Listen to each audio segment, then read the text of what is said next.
what these people believe, and I don't necessarily agree with it, nor do I even understand it enough that I can argue against it, but they believe that all these stories are really referencing a spiritual force that's always here all the time and sometimes exists in the physical form.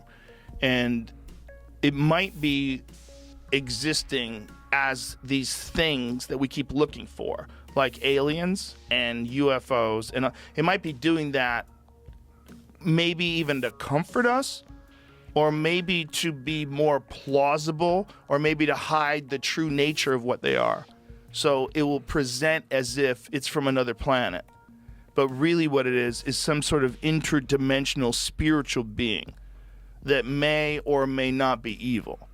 And that these aliens that people are encountering, there's some sort of an interdimensional being that has essentially always been here. We're really going to get nerdy today. Let's get nerdy. Welcome to another episode of Ring Them Bells. We believe in the power of the good news and that Jesus has defeated evil and is king of our world. We exist to help you rediscover the supernatural focus of your Bible. We believe that the supernatural focus has been suppressed, and we're here to help bring that back into the light. We do that through incredible content creation. We have mashups and interviews with some of the best scholars featuring N.T. Wright, Tim Mackey of the Bible Project, and Dr. Michael Heiser. All of this content creation supports our nonprofit ministry here at Ring Them Bells, where we provide pop-up feeding centers for the homeless and also specialize in hurricane relief. If you haven't yet, please take a second. It only takes a moment for you, but means so much for this ministry. Subscribe and turn on the alerts, as this is the best way to connect with our channel. You know, and when you're dealing with like really old stuff like the Sumerian text, and then people have translations of it, which can be fantastical, like the Zecharia Sitchin stuff. And then still, there's massive debate. I mean, there's a whole website called sitchiniswrong.com. Yeah. But he's the most fun. He's fun. I'm not convinced he could read Sumerian either. Really? Yeah. I think he was bullshitting. He takes so many liberties.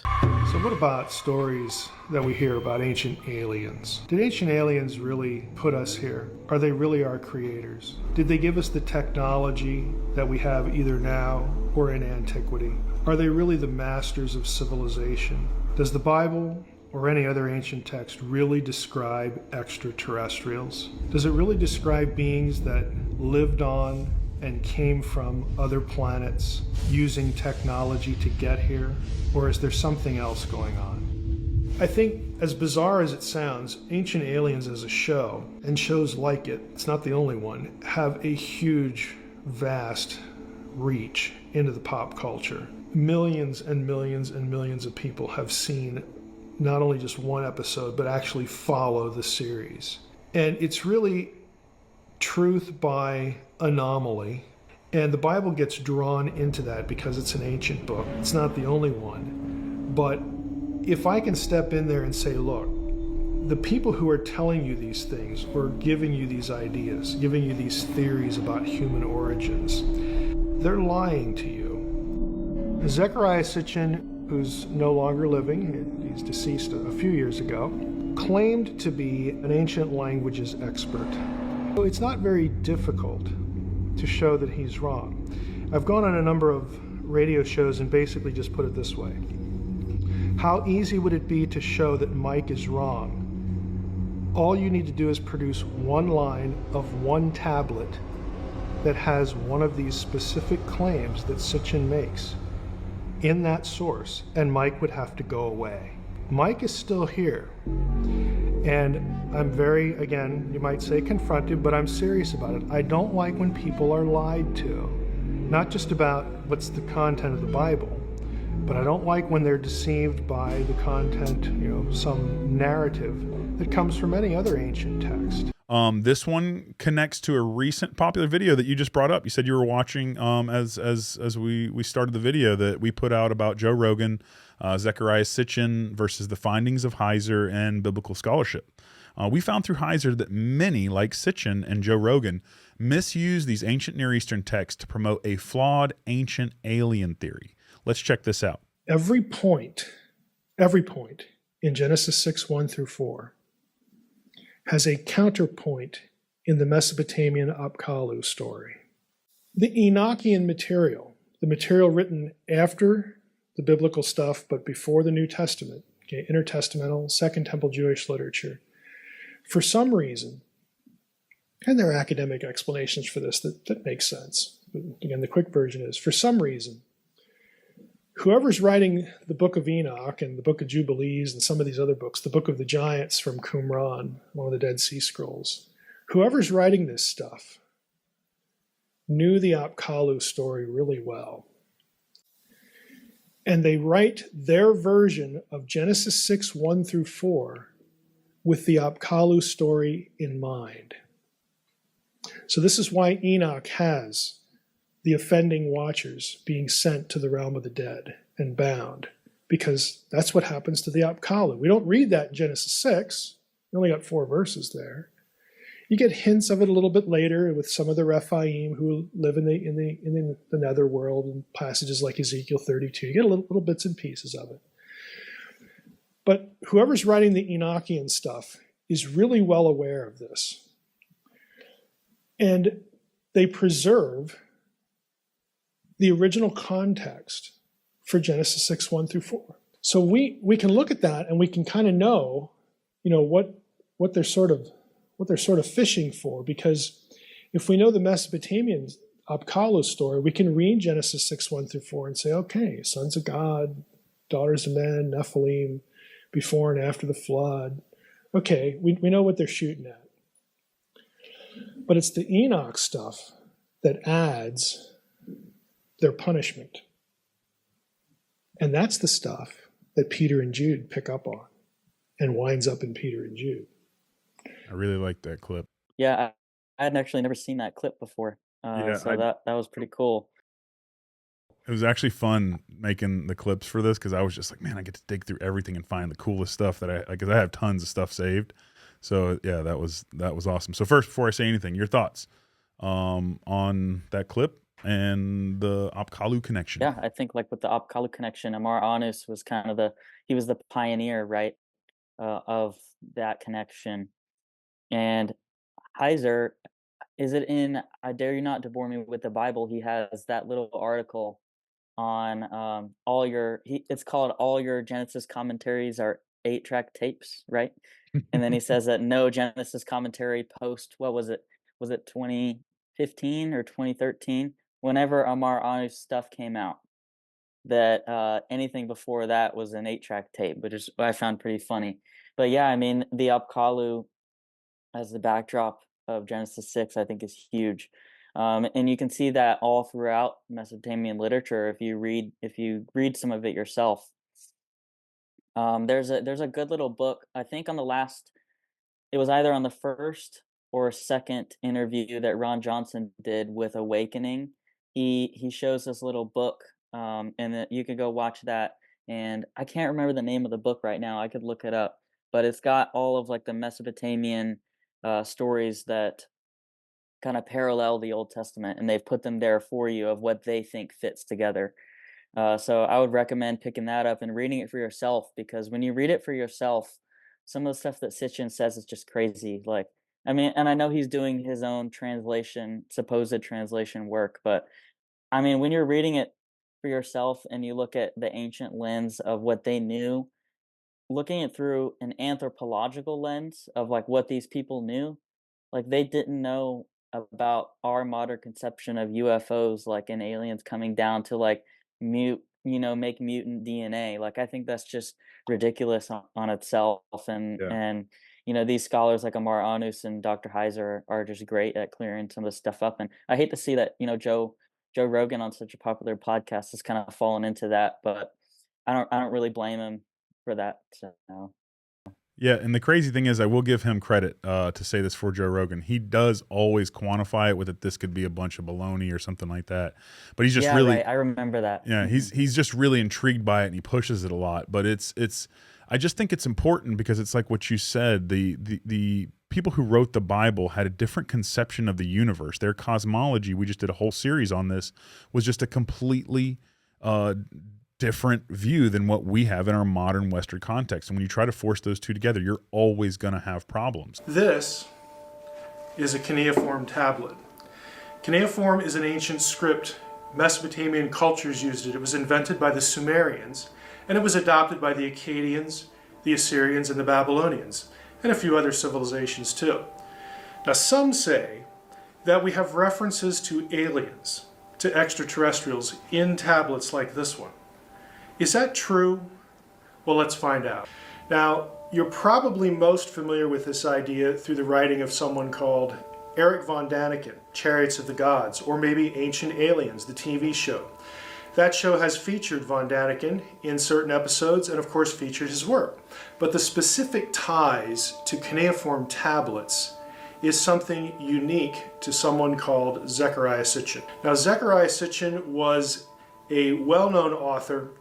His major work on this is called The 12th Planet. It was written in the 70s. It was actually part of a series, The Earth Chronicles. Sitchin was a Russian-American author. He died in 2010 at the age of 90, but by the time of his death, he had sold tens of millions of books in over 20 languages. Since his death, Sitchin's immense popularity has sort of been capitalized upon by others, namely Jason Martell and Michael Tellinger. If you were to look up cuneiform tablets, Sumerians, and ancient aliens, these are the names you're going to get in addition to Zecharia Sitchin. So those are the players. But what about the claims? What do they actually argue?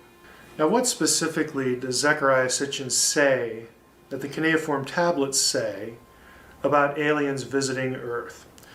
Well, the specifics are this. Sitchin claims that the tablets describe an alien race known as the Anunnaki, who were worshipped by the Sumerians and civilizations afterward. The Anunnaki came from Nibiru, which was, according to Sitchin, a planet beyond Pluto.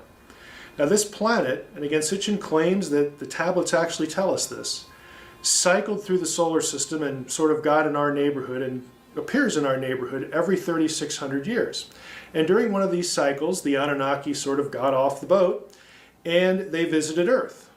When they got to Earth, they genetically engineered primates and made us, human beings. You say, well, why would they do that? Well, the Anunnaki liked gold. It was important to them, and so they wanted to create a race of slaves to mine gold. Now, all of these claims can be tested and deserve attention. What we're going to do is take a look at the tablets and ask the very simple question, do the cuneiform tablets actually speak of an extraterrestrial race known as the Anunnaki who come from a place, a planet, called Nibiru? So if he couldn't read it, where would he be getting his translations? From actual translations. Okay, so he would take these translations and then make his own assumptions? Yeah, I think to a certain degree. I mean, even something like Nibiru is not a Sumerian word. It's an Akkadian word. But he makes a big deal about it being related to Sumerian. And it is a word that appears within Akkadian. And Akkadian is what time period? Akkadian is just after. So it exists kind of in a crossover. Now, Zecharia Sitchin, I don't particularly go by his work. Not because it's controversial. I believe he was one of the greatest researchers of all time. And the reason why is because he laid out so much information for us to begin to scratch our head and ask questions. But what I figured out was that by going through the UCLA CDLI online cuneiform digital library, say that fast 10 times, I was able to take stone tablets and decipher them myself. So anyone can go online to the UCLA CDLI online cuneiform digital library and read these stone tablets for themselves. You don't need Zecharia Sitchin. You don't need anyone else. And as I began to break these tablets down... Do they have them transcribed, or are you reading the actual tablet? They transcribe them. They actually transcribe them. And what's incredible is this text was translated in the 1800s, long before Zecharia Sitchin was born. So there are some rumors that, he was the only one that could decipher these tablets. Well, no. I'm going to show you a website called the Electronic Text Corpus of Sumerian Literature. On that website, you can actually search the cuneiform tablets for what they say about the Anunnaki. You don't need to go out and learn Akkadian or Sumerian. You can go to this resource and test the claims of Zecharia Sitchin and others who promote his ideas. Now, I'm sure it would be a thrill, maybe at least for me, to go through all 180 lines of our search, looking at each one individually, validating what I can sort of summarize for you right here, though. And that is, the primary texts refute the claims of Zecharia Sitchin and anyone else who puts forth his ideas that we have Anunnaki, an alien race from a planet called Nibiru, that visited Earth. There are no texts, and not even a single line of a cuneiform text, that affirm that the Anunnaki are from Nibiru. I'll take it even further than that. There isn't a single text that associates the Anunnaki with Nibiru in any way at all. Now that might sound like an outlandish claim, but I've just shown you the search and you can do the search for yourself. You could take the time to go through all 180 or so lines and validate or invalidate a claim. My claim, again, is that the cuneiform tablets don't have this information. So what's important is that we stick to primary sources for what we say that an ancient person believed or something that happened in the ancient world that might be referenced in a particular piece of literature, like a cuneiform tablet. We need to go to the tablets themselves. The search item, again, you can do for yourself. You go to our website about this episode. I will reproduce what you need to type in right there, and you can run the search for yourself. We're not done with the Anunnaki, though. There's a lot more to think about. They may not be extraterrestrials, but we just saw they show up in cuneiform texts a lot. So who in the world were the Anunnaki? We need your help. Ring Them Bells is a non-profit organization where every dollar donated goes right back into the mission of spreading the good news and helping those in need. The main ministry of Ring Them Bells is serving those in need in the name of our King Jesus. We create pop-up feeding centers all across the United States to help feed the homeless. We also specialize in hurricane relief. We go into the hardest hit areas. We bring free cooked food. We bring important supplies.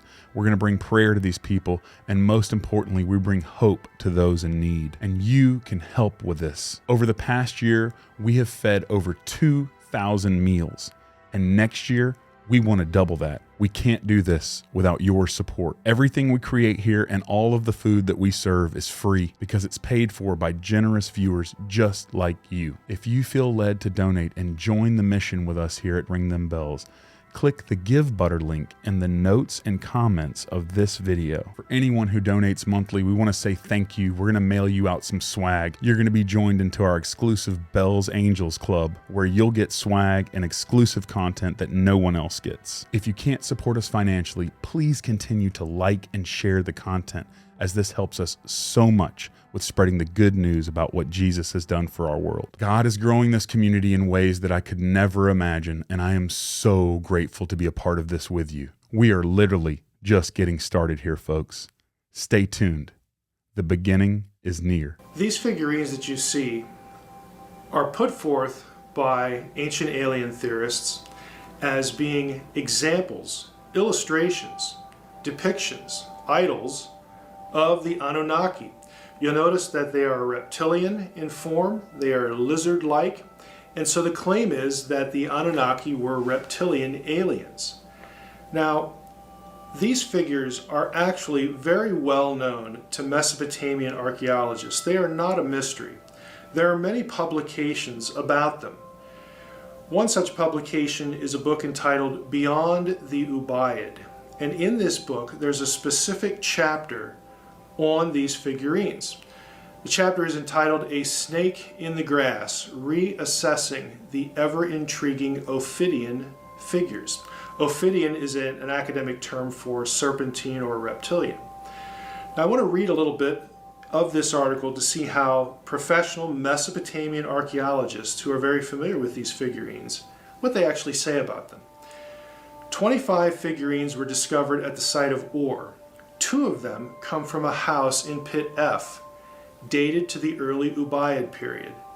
They were found along with domestic and utilitarian artifacts, such as pottery, pounders, grinders, flint hoes, clay sickles, net sinkers, and spindle whorls, attesting to their probable use alongside or during everyday activities.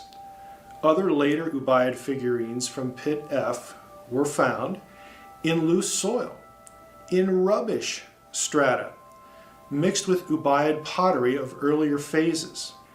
Now, did you catch that phrase, in rubbish strata? That means they were actually found in garbage pits. That really isn't the kind of thing that you would do if the thing you were throwing away was an item of worship, a sacred object. But nevertheless, this is where some of these figurines were actually found. So how do we evaluate the figurines against what we actually get in archaeology? Well, we need to think about that. The truth is that these figurines that ancient alien theorists put forth to us as being representations of the Anunnaki, their use is really unknown. Nobody really knows what these things are. What they represented is also unknown. How they were used is frankly unknown. Now, we just saw or read that they were found among very simple everyday objects, and sometimes even in trash pits. So it's pretty doubtful that these would be sacred objects. You don't just throw those things in the trash. There's no known connection as well to the Anunnaki. And you say, well, how do we know that? Well, we know that because of the archaeology, and we've actually given you the answer to this in the quotation and even back in the picture of the figurines themselves. The Ubaid culture is prehistoric. No one in the field disputes this. You say, well, who cares? What's the big deal? Why should we be concerned if they're prehistoric? How does that answer the question of whether these are the Anunnaki or not? If they're prehistoric, roughly 5,500 to 4,000 BC is where archaeologists put these things. That is before the invention of writing. Even in Sumer, the earliest writing that we know. That means that there is no writing on them. Now, we've already seen, again, if you repeat the search, you can validate this, that the Anunnaki are not described. They're not associated with another planet from Nibiru. None of these things are actually in the text. And now we're in a situation where we have these objects and nothing is written on them. And because they're prehistoric, they weren't found with anything else that had writing. There is literally nothing that associates these figures with the beings known as the Anunnaki. Now, we've seen there's no reason to associate the Ubaid figurines with the Anunnaki. We have no written text that makes that association, and the figurines themselves are prehistoric. Having any kind of textual information at all is going to be impossible because when they were made, writing did not exist in Sumer. So where does this leave us? Well, we can conclude that the Anunnaki were indeed Mesopotamian gods, but their status varied. Sometimes they were depicted as high gods, other times low gods. We can conclude that they were not extraterrestrials. There is nothing in the cuneiform material that indicates that at all. And again, we are trying to go back to primary sources. They were also not the Serpentine Ubaid figures. Again, there's no writing associated with those figures. They're prehistoric. We have nothing upon which to base this idea. Ultimately, what we have is, as I mentioned before, a glorified argument from silence. Now, what we need to do and concentrate on is primary sources, and that's what we do here at Fringe Pop 321. Please check out our website. We will have show notes dedicated to this episode, sources for you to go to look up. And again, don't just depend on our word for it. Do the work yourself, do the research yourself. It is within your grasp to find out and to answer these questions, because what you know may not be so. Wow. How incredible is this? I hope you guys are enjoying this, and I hope you're learning a lot. I want to ask you for a second to subscribe. If you're enjoying the content, share it, press that like button, slap it. Help this channel grow. Help the message of the good news of what Jesus has done for this world get out.